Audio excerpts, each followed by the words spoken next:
ঝিনাইদহের ৭ দফা দাবিতে সড়ক ও জনপথ বিভাগের কর্মচারীদের মানববন্ধন বিক্ষোভ। সুলতানাল এনামের তথ্যচিত্রে দেখুন বিস্তারিত।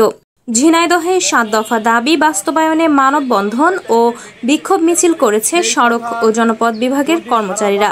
সোমবার সকালে সড়ক বিভাগের সামনে শ্রমিক ইউনিয়নের কেন্দ্রীয় কর্মসূচির অংশ হিসেবে মানববন্ধন ও বিক্ষোভ সমাবেশ অনুষ্ঠিত হয়। এতে ব্যানার ফেস্টুন নিয়ে সংগঠনের নেতাকর্মী ছাড়াও শ্রমিকরা অংশ নেয়।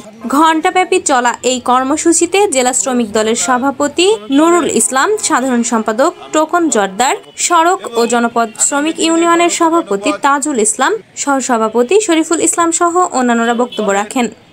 বক্তারা বয়স, শিক্ষাগত যোগ্যতা শিথিল করে চাকুরি রাজস্বকরণ, মাস্টার রোল শ্রমিক কর্মচারীদের সাময়িক শ্রমিক নীতিমালায় অন্তর্ভুক্ত বন্ধ, ২৭ ও ৭ মামলার অন্তর্ভুক্ত শ্রমিক কর্মচারীদের প্রথম যোগদানের তারিখ থেকে দ্রুত পেনশন নীতিমালা চূড়ান্ত সহ ৭ দফা দাবি দ্রুত বাস্তবায়নের দাবি জানান। পরে সেখান থেকে একটি বিক্ষোভ মিছিল বের করা হয়। শাম্মী আক্তার, সবুজ বাংলা টিভি, ঝিনাইদহ।